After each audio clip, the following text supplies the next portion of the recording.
Natunto naman ang sasakyang ng hit and run sa isang senior sa Antipolo City. Mala Cinderella ang susi sa pagkahuli dahil sumakto sa kotse ang nalaglag na side mirror sa lugar ng insidente. Kung paano nakatulong ang isang post ng mismong suspect sa pagtutok ni EJ Gomez. Tumilapon sa kalsada ang 69 anyos na lalaki matapos ma-hit and run sa Marcos Highway sa Antipolo City. Na-recover sa crime scene ang nakalas na side mirror ng pulang sasakyang nakasagasa sa biktima.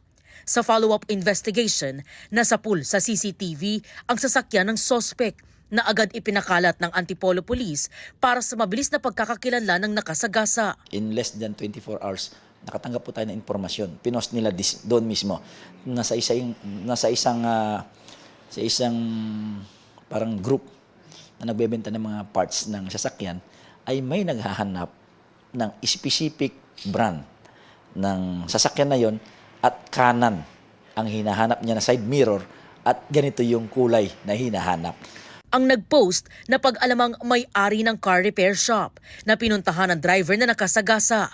Sa tulong ng impormasyon ng suspect sa shop, nalaman ng pulisya ang pagkakakilanlan niya. Ang kagandahan nun para itong Cinderella. Dala namang investigator natin yung ng nawawalang side mirror at it perfectly fit doon sa sasakyan na suspected po natin. Paliwanag ng 47 anyos na driver, di niya inakalang tao pala ang kanyang nasagasaan. Hindi ko nilpansin siya. Oo, tapos? Eh, madilim kasi yung kalsada kasi. Hindi niyo po naramdaman na may kumalabog sa sasakyan po ninyo? Naramdaman nung ang kalabog, pero hindi ko rin napansin na tao pala yung nasagasaan ko. Sumuko siya sa mga otoridad. Kinilala ang biktima na si Oscar Carmona.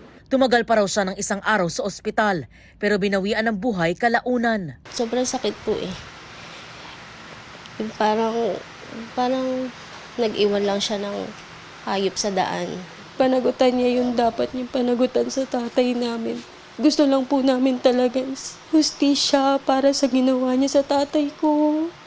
Sana maawa sila sa akin na tawarin nila ako. Nagsisisi po. Dahil sa nagawa ko ng pagtakas, dapat tinulungan ko yung matanda.